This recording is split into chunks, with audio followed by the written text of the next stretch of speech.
आज हम बात करने वाले हैं एक ऐसी तमिल मिस्ट्री मूवी के बारे में जिसके अंदर ट्विस्ट का भरमार है। उसकी कहानी इतनी दिलचस्प है कि आपको देखकर मज़ा ही आ जाएगा। मेरी आपसे अपील है कि आप इस वीडियो को अंत तक जरूर देखिएगा। दोस्तों, वीडियो को हाइप करना मत भूलिएगा और आप कमेंट करके हमें बताइए कि आप कौन से स्टेट से हमारी वीडियो को देख रहे हैं। अब चलते हैं सीधा मूवी की कहानी की तरफ। मूवी की स्टार्टिंग में हमें 1989 का समय दिखाया जाता है, जहां एक आश्रम में काम कर रही एक लड़की अपने आप की जान ले लेती है। जब पुलिस को यह बात पता चलती है तो पुलिस वहां पर छानबीन करने के लिए आती है और उसे देखकर उन्हें लगता है कि शायद उसने अपने आप को जानबूझ के नहीं मारा, बल्कि किसी ने उसे ज़बरदस्ती मारा है, यानी कि एक मर्डर केस। जब पुलिस यह सोचकर वहां पर इन्वेस्टिगेशन करना स्टार्ट कर देती है, तभी एक पुलिस ऑफिसर को वहां से एक पैसे वाला बिजनेसमैन कॉल करता है, जिसका नाम अभिनय होता है। वह उससे कहता है कि अगर वह इस केस को एक आत्महत्या का केस बना देगा तो वह उसे प्रमोशन दिलाएगा। यह सुन के पुलिस ऑफिसर लालच में आ जाता है। वह प्रमोशन के लालच में उसका काम करने के लिए राजी हो जाता है। दरअसल वह लेडी तो मर गई थी, लेकिन उसका एक छोटा सा बच्चा भी था जो कि अभी जिंदा था। अभिनव पुलिस वाले को कहता है उस बच्चे को डंप यार्ड में जाकर डंप कर दे। यह सुन के वो पुलिस ऑफिसर उसके बात मानने के लिए तैयार हो जाता है। वह उस केस को एक आत्महत्या केस बना के उसे क्लोज कर देता है। उसके बाद वह उसके बच्चे को डंप यार्ड में डलवा देता है। यह सब करवा के अभिनव बहुत ज़्यादा पार्टी करता है, लेकिन उसे नहीं पता था देवी माँ उस बच्चे के साथ है। उसके बाद हमें 2020 का समय दिखाया जाता है, जहाँ चेन्नई के सेक्रेटरी किट्टू नाम का एक व्यक्ति एक एजेंसी स्टैब्लिश करता है। उसके पास बहुत सारे लोग काम करते हैं।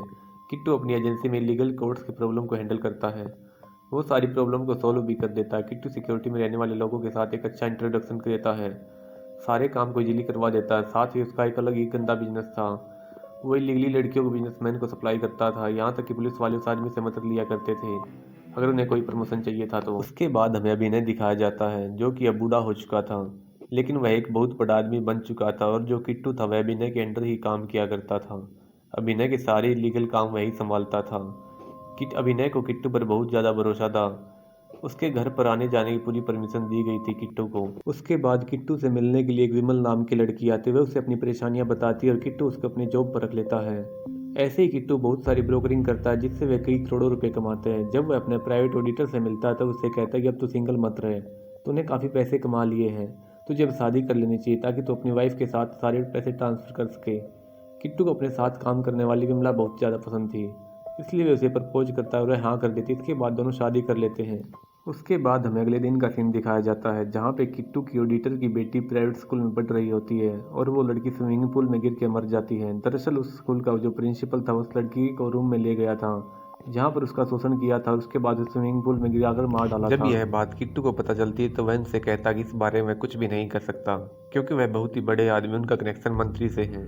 लेकिन वो लोग इंटरनेट के थ्रू काफ़ी ज़्यादा सबक सिखा सकते हैं उसको। अब किट्टू अपने एक जानने वाले पुलिस ऑफिसर को फ़ोन करता है। उससे कहता है कि मुझे एक माइनर लड़का चाहिए। इस ड्रग्स केस में जो माइनर लड़का अरेस्ट हुआ है, यह उसके बाद वह पुलिस ऑफिसर उसको कहता है अगर तुम्हें ये लड़के चाहिए तो तुम्हें 15 लाख मुझे देने होंगे। किट्टू कहता है कि वह पैसे देने के लिए तैयार है, तुम बस लड़के को ले गया। उसके बाद ऑफिसर उस लड़के को, उसका नाम महेश होता है, किट्टू के पास ले जाता है। 15 लाख रुपए लेकर वहाँ से चला जाता है। उसके बाद किट्टू महेश से बात करता है। उससे कहता है तुझे एक मेरा काम करना होगा, मैं तुझे 50 लाख एडवांस दूंगा। यह सुनकर महेश हैरान हो जाता है और कहता है कि आखिर काम क्या है। वह उसे बताता है कि उसके 7 साल के लिए जेल में जाना पड़ेगा, तो तुरंत वह पैसे अपनी माँ को देकर आ जा। उस लड़के को स्कूल यूनिफॉर्म पहनाता है और जहाँ ऑडिटर की बेटी मरी थी वह उसे वहाँ पर ले जाता है।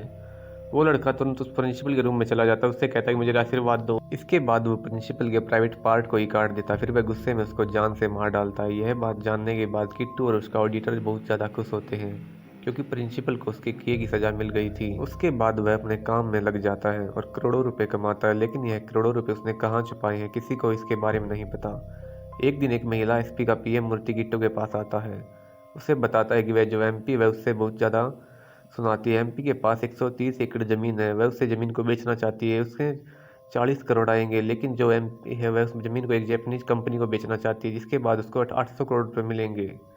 तो वह कहती है इस ज़मीन को तू बेच दे, जितना तेरा कमीशन होगा मैं तुझे दूंगा। उसके बाद किट्टू एक प्लान बनाता है। वह अपनी वाइफ विमला को लेकर एक फॉर्मल एमएलए के पास खाना खाने के लिए जाता है। वो उससे कहता है कि जब से आप सत्ता से निकले तो आपका नाम खराब हो गया, लेकिन मेरे पास एक उपाय है जिससे आपका नाम ऊपर आ सकता है। यहाँ की जो एमपी वो 130 एकड़ ज़मीन एक जापानीज कंपनी को बेच रही है, वो भी 800 करोड़ रुपए में। और अगर यह ज़मीन उस कंपनी को बेचती है तो वहाँ पे बहुत ज़्यादा पोल्यूशन होगा, जिससे बहुत ज़्यादा लोग बीमार होंगे। किंतु वहाँ के एमएलए को अच्छे से उकसा के चला जाता है। अगले दिन एमएलए धरने पर बैठ जाता है। वो कहते हैं कि अगर वो जापानीज कंपनी वहाँ पर आएगी तो पोल्यूशन होगा, जिससे लोग बीमार पड़ेंगे। एमपी जब ये सारी घटना देखते हुए हैरान हो जाती है, वह तुरंत अभिनय के पास जाती है, उससे पूछती है आखिर ये अपनी कंपनी वाली बात बाहर कैसे गई। अभी उससे कहता है कि वह मुझे भी नहीं पता उसके पास खबर कैसे पहुंच गई। अब इसलिए केस से बचने के लिए उसे अपनी सारी प्रॉपर्टी पीए मूर्ति के नाम करनी होगी, ताकि अगर सीबीआई इन्वेस्टिगेशन करे तो वह बिल्कुल भी ना फंसे। इसके बाद वो पीए सीधा किट्टू के पास आता है और उसको उसकी वादे के मुताबिक रकम दे देता है। इसके थोड़ी देर बाद उसके पीए को पता चलता है कि अब जापानीज कंपनी वहाँ पर नहीं आ रही। अब इस ज़मीन की कीमत सिर्फ 40 करोड़ है। इसके बाद वो दोबारा से किट्टू के पास आता है और उसको सारी बात बताता है। वो उसको कहता है कि तुम्हें अब वापस पैसे देने होंगे। इसके बाद किट्टू भी इस चीज़ को मना नहीं करता, वो उसको सारे पैसे वापस कर देता है। इससे हमें पता चलता है कि किट्टू अपना काम के प्रति कितना वफादार है।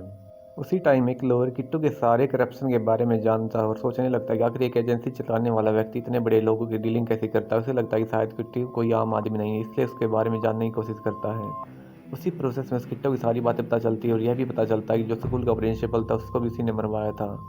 उससे यह भी पता चलता है कि उस एजेंसी में करोड़ों रुपए कमाते हैं। यह जानने के बाद वो एक टास्क फोर्स बनाता है, किट्टू के बारे में इंक्वायरी करने के लिए भेजता है और यह भी कहता है कि उसके जो सारे काम है, कितने पैसे कमाए, उसका सारे अकाउंट चाहिए। वो लोग रिपोर्ट देते हैं कि उसने करीब 6000 करोड़ रुपए कमा लिए हैं और किसी को भी नहीं पता कि वह सुन के ऑफिसर कहता है कि ऐसा व्यक्ति बाहर सोसाइटी में नहीं रहना चाहिए, वह बहुत ज़्यादा खतरनाक है, तुरंत उसको अरेस्ट कर लेना चाहिए। जब किट्टू को यह बात पता चलती है पुलिस उसको अरेस्ट करने के लिए आ रही है, तो वह अपनी वाइफ को और अपने चाहने वालों को दूर भेजने की कोशिश करता है। उसी टाइम पुलिस वहाँ पर आ जाती है। तभी वहाँ पर अभिनय भी आ जाता है। वह किट्टू से पूछता है आखिर तूने पैसे कहाँ छुपाए, और उससे यह भी कहता है कि मुझे पता है कि तू है कौन। मुझे पता चल गया है कि 30 साल पहले आश्रम में जिस औरत की मौत हुई थी उसका तू बेटा है। उससे यह भी बताता है कि जब तेरी माँ की मौत हुई तो मैंने ही पुलिस वालों को पैसे दिए थे तुझे डंपिंग यार्ड में डालने के लिए। अभिनय उससे यह भी कहता है कि तू किसी भी हालत में उससे ज़्यादा पैसे नहीं कमा सकता। अभिनय उससे पूछता है कि क्या तू मुझे मारने के लिए आया था, तो किट्टू कहता है कि मेरी माँ ने मरते टाइम मुझे कहा था कि ये सारी बातें बिल्कुल भी ना भूले, इसलिए मैं बड़ा होकर तेरे पास आया और तुझे फॉलो करना शुरू कर दिया।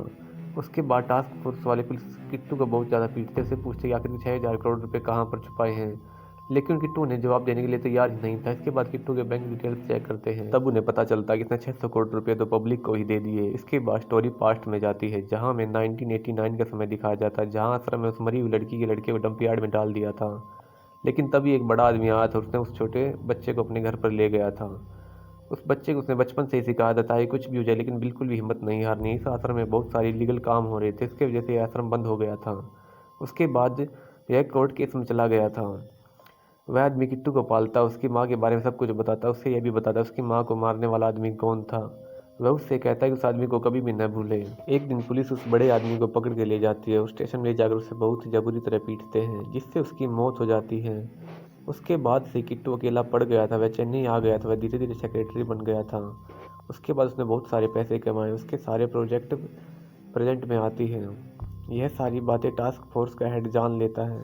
वो किट्टू के पास जाता है, उससे पूछता है कि आखिर 6000 करोड़ में से 600 करोड़ उसने पब्लिक को दिए ही क्यों, और बाकी के 5400 करोड़ रुपये उसने कहाँ पर छुपाए। जब वह किट्टू वह सुनता है, उसे बता देता है कि आखिर वे पैसे कहाँ पर हैं। तब वह सुन के किट्टू को बहुत सारे केसेस डाल देते हैं, ताकि वह हर दिन कोर्ट जाए और वहाँ से छूट ही ना पाए। जब किट्टू की जब सज़ा खत्म हो जाती है, वो जेल से वापस आ जाता है। उसके बाद उसका नाम पूरी तरह ख़राब हो चुका था, पब्लिक में सभी लोग उसको गालियाँ दे रहे थे। किट्टू सोचता है कि सिर्फ 3 महीने में मेरा इतना ज़्यादा नुकसान हो गया, कैसे भी करके उसे बिजनेस में अभय की भी सच्चाई सबके सामने लानी होगी। उसके बाद किट्टू पप्पू की मदद से एक डाटा कलेक्ट करता है, जिसमें वह सभी इन्फॉर्मेशन होती है पॉलिटिकल लीडर्स और बिजनेसमैन कैसे पब्लिक को धोखा देते हैं। इससे पब्लिक को जब यह पता चलता है तो वह सभी हैरान हो जाते हैं, वह समझ जाते हैं कि उसका होने वाला प्रेसिडेंट कितना ज़्यादा करप्ट आदमी है। यह जानने के बाद सभी लोग उनसे नफरत करने लगते हैं। प्रेसिडेंट की लिस्ट में उसका नाम हटा दिया जाता है। जब अभिनय सोचता है कि आखिर इन सबके पीछे किट्टू जरूर होगा, लेकिन उन्हें यह नहीं पता था कि आखिर गिरफ्तार किट्टू है कहाँ। इसके लिए उसे ट्रेस करने के लिए आईटी में पढ़ने वाले 3 टॉपर्स को लेके आता है, उनसे कहता है कि किट्टू को ट्रेस करके बताएं, और उसकी लोकेशन पहुंचती है। जब वह पुलिस वाले को भेजते तब वह पुलिस वहां पर पहुंचती तो हैरान हो जाती है। किट्टू उनसे कहता है कि अगर वह अंदर आए तो बिजनेसमैन के बेटे को मार देगा, इसलिए सभी लोग उसका ऊपर ही वेट करने लगते हैं। वो टास्क ऑफिसर को माइक में बोलता है, देश में पॉलिटिकल लीडर और बिजनेसमैन धोखा दे रहे हैं, पब्लिक को यह सब बताना चाहिए। पर तूने यह प्रयास किया पब्लिक को बताने का, उस पर ध्यान बिल्कुल भी नहीं देगी, क्योंकि आज एक मैच है तो उसके न्यूज़ पर कोई भी ध्यान नहीं देने वाला। उस नेता को सब नफरत करेंगे, सभी भूल भी जाएंगे, इसलिए भलाई इसी में है कि वह बिजनेसमैन के बेटे को सौंप दे, कैसे भी वह देश से बाहर चले जाए। उसके बाद टास्क फोर्स से तुरंत कुछ भी नहीं कहेगी। सुनकर किट्टू तुरंत एक डिमांड रखता है, वह कहता है कि अगर बिजनेसमैन को अकेले बंकर में भेजोगे तो यह बात सुन के बिजनेसमैन अकेले ही बंकर में एंटर हो जाता है। दोस्तों वहाँ पर एक ट्विस्ट आता है। किट्टू ने किडनैप बिजनेसमैन के बेटे को नॉर्थ इंडिया के रोड पर ही छोड़ दिया था। वह बंकर में जब भी आता किट्टू को देखता उससे कहता कि तू मेरा कुछ भी नहीं बिगाड़ सकता, तू मेरे बारे में कुछ भी नहीं झूठ कह सकता, क्योंकि ये लोग झूठ ही मानेंगे।